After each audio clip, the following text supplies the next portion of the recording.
Hey everyone, this is Gray with Across the Multiverse, and we just got a really cool update for Baldur's Gate 3. Patch 4 is just now gone live, and I kind of wanted to go over some of the patch notes for it.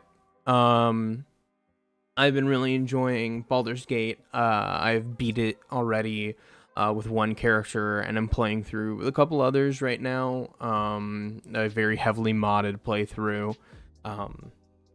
Some of it has even been on stream, so if you want to come check it out, be sure to or follow along. Be sure to go check out my Twitch. And I just wanted to go over some of the patch notes with everyone. Some exciting content, and also means that most of my mods probably needed to be updated now. So let's jump into it.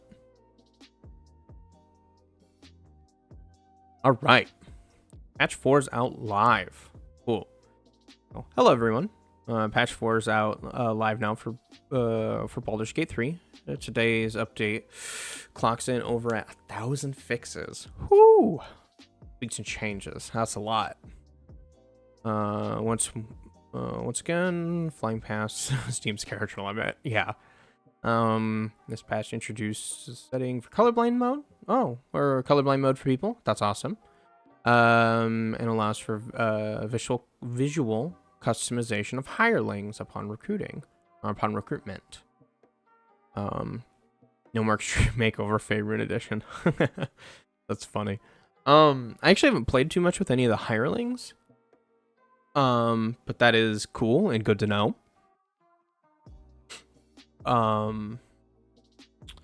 Says going on further to say this in this update we'll be adding setting the accessibles tab that allows you to choose between the 3 different kinds of colorblind modes that are most common, which will apply to character outlines and circles, character map markers, frames, portraits, turn order, party portraits. That's awesome. And then there's a little demonstration here, which is really nice. As well up top. That's pretty cool. Hoping to include these settings that will allow you more easily to differentiate between friends and foes. Woohoo! All right. As these patch are once again briefly. Okay, so there's additional notes for everything that's been patched out below. We might take a look at them. I doubt we're gonna go through all 1,000 of them, but we'll take a look at some of them. We continue to work with. If you have any issues, please reach out to the support team. Yeah. If you were playing this game and you guys get any crashes or anything of the sort, always be sure to report it to Larian, just so if they get enough bug reports, it can be something that can be fixed easily. Okay, so I got highlights. Let's see what we got going on. You can now dismiss dead avatars to Wither's wardrobe. Withers will now also explain how the wardrobe works. That's nice. I haven't tried to put anybody in the wardrobe yet. Excuse me. I haven't tried to put anybody in the wardrobe yet. All of my playthroughs have been solo playthroughs. I did beat them on we did beat the game on my partner's first playthrough, or one of the playthroughs we all played, or her and I played together, so we could play some of our D&D characters together. It does kind of bum me out that there aren't really any character interactions between 2 custom-made PCs, but I mean, I get it. It's all more role play. Okay. Let's see some of the gameplay stuff. Refined Scratch's fetch behavior. He will now fetch pretty much everything. Hell yeah. Archfight Warlock now gets a choice of cantrip at 4th level as intended. That's great.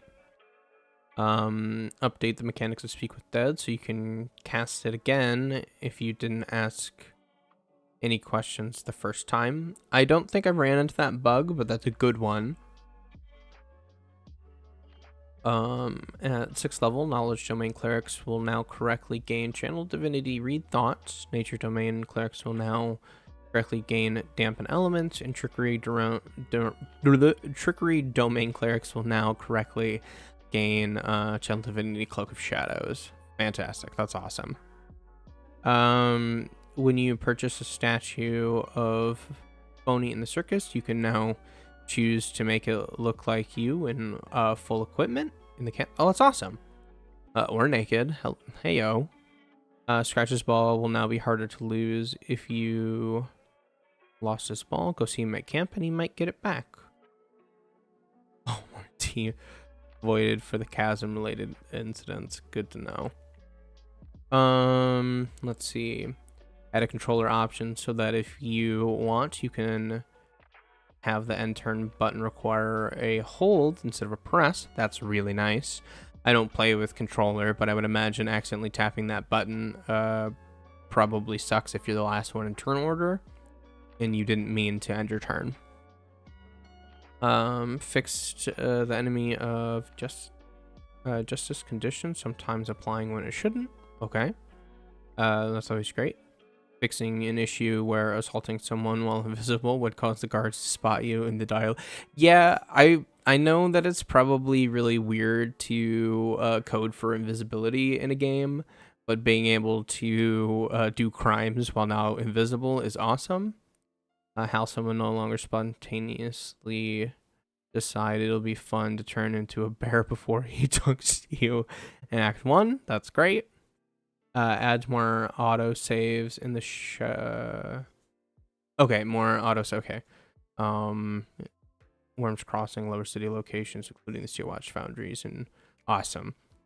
So the game will auto save itself more option in these areas, which is fantastic. I noticed it going through some of the later or the second and third acts. There weren't as many. And I get that you might not need as many of them going through just because you're a bit more powerful, but it's always nice to have. Oh, Bubs. Sorry, my dog came to say hello. Excuse me. It's always nice to have the game do that on its own, so you don't have to, you don't accidentally forget, which sometimes happens. Added them. Okay, no, we already went that one. Licking the Hulk spider meat in the Gauntlet of Char might make you sick. You should have listened to Gale. Okay. You can now read the recipe for the Emperor's favorite soup. Hell yeah, that's awesome. I wonder if we'll get a BG3 or a Baldur's Gate inspired cookbook now. I love cookbooks and collect them, so that'd be fun to have. You can now use a sponge and soap to clean up your party members, removing grime, blood, and bad odors. That's awesome. I have a mod that currently lets me clean up my party with an item, so that'll be nice. Cazador suddenly remembers that he can... Well, he can what? These are some spoilers. I'm assuming the blacked out ones are, so if you don't want to continue from here, I appreciate you guys' time, and have a good one. I'll see you in the next one. For all of those who are sticking around, let's see some of these additional spoilers. Cazador suddenly remembers that he can turn into mist and fly. So he'll no longer give up the ghost when he falls into the chasm, or falls into chasm. A chasm? There we go. That's good. I've seen some people do the thing where they use telekinesis to throw him off and then die, and there you go. But you also lose out on a very strong mage staff if you do that. Fixed an isolated issue where enemies wouldn't do anything. Yeah, I've had that one where they would just dash and then or move and then wouldn't do anything else. I've seen that one pop up a few times. Fix some NPCs being able to shoot through the floors and ceilings. They said that they've played fair. They'll play fair. I don't think I've ran into that one. But that one is a good thing to fix. We've been told Mole to be more Well, we've told more to be more appropriate. And then thank you if you saved from the Harpies. Oh, polite. Excuse me. You told Mole to be more polite. And thank you if you save Merkin from the Harpies. This will be closed up at the... okay. Request. I know what that is. It's an Act 1. Adding better multiplayer support for post-celebration. The post-celebration night act and night in Act 1. All avatars can choose companions they want to get jiggy with. Hello. Lizel was having trouble getting over Act 1 and Act 2. She'll no longer make certain comments in Act 3 as though you're still in earlier stages of your adventure. That's good. I haven't taken Lizel through. I think I'm romancing her on my Artificer playthrough. You don't have that mod, check it out. It's really good. I have that and then the Fantastical Multiverse, so I made a Astral Elf Armor Artificer based on a character of mine, and it's been pretty fun. Blocked some quest updates for Jaheira's quest when you skip certain parts of it to avoid spoiling big reveals. Okay. The Guru will now support you in the end game at the quest line. Okay, good. Awesome. I always wondered why they weren't part... Hello? I always wondered why they weren't part of that roundup at the end, but I am happy to see that they will be, and that'll be good. They'll be able to help out. If Avatar Gale or a Tav with Gale is a recruited companion is nearby to witness the elder brain in the colony, they will be referred as the active speaker in the dialogue for Gale's origin moment. Okay, that's good. I always like when the game puts the NPCs or whoever else into the party, and like into those dialogue situations. I know they did a really good job with going around and running through the in Act 2 with Shadowheart. I'm not going to spoil anything, but running through the Gauntlet of Shar and a few of the other locations really is nice to do with her, because she seems to kind of jump at the opportunity to do those things, which is always awesome. Adds new dialogue options for Minsk when he learns about the connection between the Dark Urge and Gortash. I'm not familiar. That is pretty cool. Now Connor will disappear if he decides to destroy the Hag Wand in Act 3. You can also talk to him if you resurrect him with the wand. Oh, that's cool. Yenna will now correctly returns to camp after the is abducted. Oh. And then Gale should no longer complain about you making a deal with Raphael if you haven't, which is good, because I'm thinking of doing... I have 2 playthroughs kind of going on right now. One of them is, I think, a selfish-ish playthrough, like somebody who's disconnected from everything. And then I was going to do one with a warlock where I side with Raphael. Animations. Added some new idle animations and behaviors for Minthara, Alcin, Shadowheart, and Lizel at camp. That's awesome. I'm tired of hearing Lizel on the grindstone with flaming sword. Never really made about I think it's kind of funny, but it doesn't make sense. Karlach now feels more alive while idle in camp rather than just standing there and doing nothing. Okay, that's good. Then some UI changes. You can now customize which solution is selected in the second alchemy panel. That's awesome. Added map markers for when characters want to talk to you. That's really nice. That's actually really nice. Edit unique map icons for the magic mirror and Wither's wardrobe. Thank you. I still, to this day, do not know where Wither's wardrobe is. I know where the magic mirror is, but that's because I looked around camp. I looked around camp for Wither's wardrobe and just didn't know where it was. Improve the skill selection of the character sheet. Added icons for individual skills. Added stars to indicate proficiency and expertise in certain skills, and improve the skill tooltip. That's awesome. That's fantastic.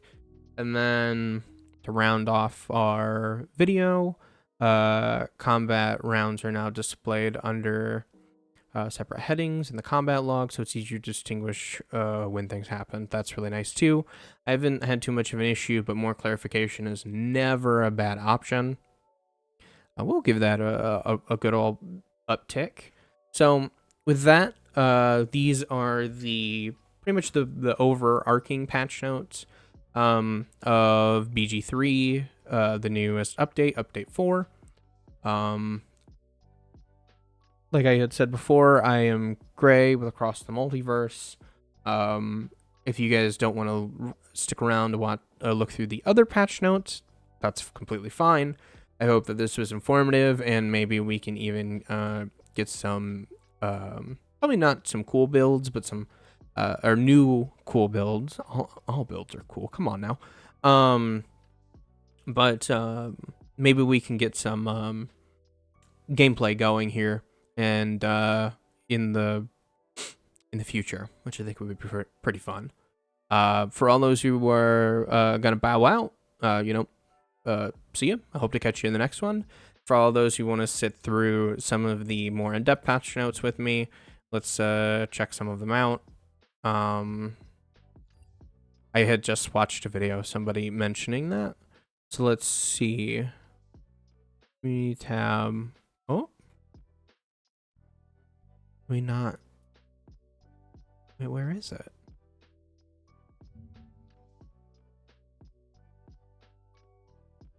There we go. No, I don't know why I didn't do that in the first place. Yeah, accept. So let's see what we got. Boom, boom, boom. We're good. Animations, UI, crashes and blocks. Okay. It fixes a crash when the game checks. All items will now fully loaded into the world. I've gotten that one. Fixes an infinite loop for leaving an injury in combat if you're only a player in combat. And you... Okay. Skill proficiency is value not updating in character creation. Fixes. So these are all fixes GPU crashes. Some of these are really nice. What about this? Combat and balance. When a character uses an offhand range attack, its dexterity will no longer be added to the damage. It is now aligns with offhand melee attacks. That's good. I was kind of using that to my advantage. Rage can no longer be used while in the effects of calm emotions. That makes sense. Spell might gloves now only work with spells that have attack rolls. I'd have to double check to see which ones those ones are, but okay. While wearing the anti-scale mail. Wearing the anti-scale mail while having medium armor mastery feat no longer caps dex bonus to 3. That's awesome. Cloud kill upcast to 6 no longer costs a 5th level spell slot. That's weird, but good.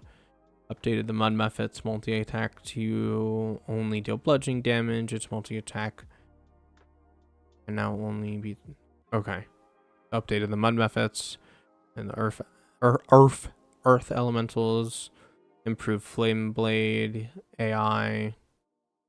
Awesome. Fixes shadows tell. Okay. Raphael work. God damn. Fix the bone chill and mummy rot conditions, blocking HP regeneration for undead characters. Okay, good. Applying to spells in certain conditions. That kind of sucks. That would have been. I never really liked that in 5e. I think that. I mean, partially I get it, but also. Being able to sneak attack as a arcane trickster with some of your attack cantrips or spells would have been nice. Excuse me. Hail of Thorns now maintains its cost at higher levels. Cool. The top of the big folk action with the Boletarian Giant Slayer can be used against creatures of any size now. The additional damage and prone condition, however, will only be applied to large, huge, and gargantuan creatures. Good. Adjust the price of the Hood of the Weave. And okay. Increase the price of Resurrection Scroll. Okay. Okay. So there's tons and tons of these. Yeah, one's for Act 1, one's for Act 2, Act 3. Ooh, there's a lot in Act 3, which is good. I had noticed that when we were playing through, Act 3 was where we got the majority of our crashes. Which does kind of make sense. You know, Act 1, they were able to get a lot of polish on. Act 2 was probably something that was, you know, following up fairly quickly for getting cleaned up. And then Act 3 seemed like... I don't want to say it seemed like it was... you know, unfinished, but it didn't seem to have that same level of polish. So it's nice to see them go through and fix up some of these. Which ones? While dual wielding, swapping a weapon into a different slot, no longer removes the conditions applied. That's nice.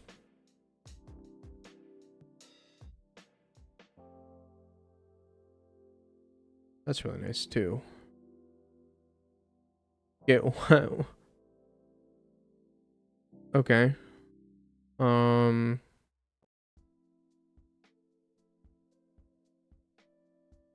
Interesting.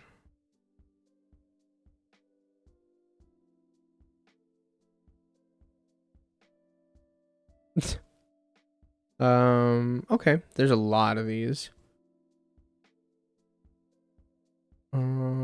Controller issues fixed. Low in scripting.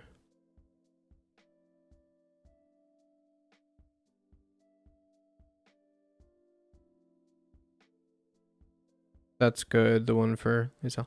This is nice. This seems like it's character fixes. Yeah, some script, yeah, stuff. Making sure that things trigger correctly. That's nice. I didn't run into Shadowheart's Fear of Wolves too much. And then script fixes for Act 1, Act 2, and Act 3. That's really nice. Just kind of going through and completely fixing everything up. And we're maybe just about halfway through this. So there's a lot. There is a ton. I don't think I'm going to go through all of this. I'm just was going through some of it. I was curious about some things, but hey, you know, them updating the game is what we want. I wish that maybe we end up getting some cool DLC or some more additional content through maybe some class or some additional subclasses or stuff added in. Just some really nice kind of quality of life stuff. I know that not everything translates super well from 5e back into the system that they made for BG3. And they've done some really good quality of life stuff changes, like giving Blade Warlock the X-Blade treatment. So there's some things that probably won't be ported over, but it would be cool to see some additional subclasses kind of moved over and given more of a baseline for people to interact with when it comes to being like a modder and being able to mod and kind of not just port things over like text for text, because some things just don't work or work as they should or work as intended. But yeah, I think that this is going to be everything. I have been Gray with Across the Multiverse. I wanted to bring awareness that patch 4 for BG3 is out, which is awesome. And I hope to catch you guys in the next one.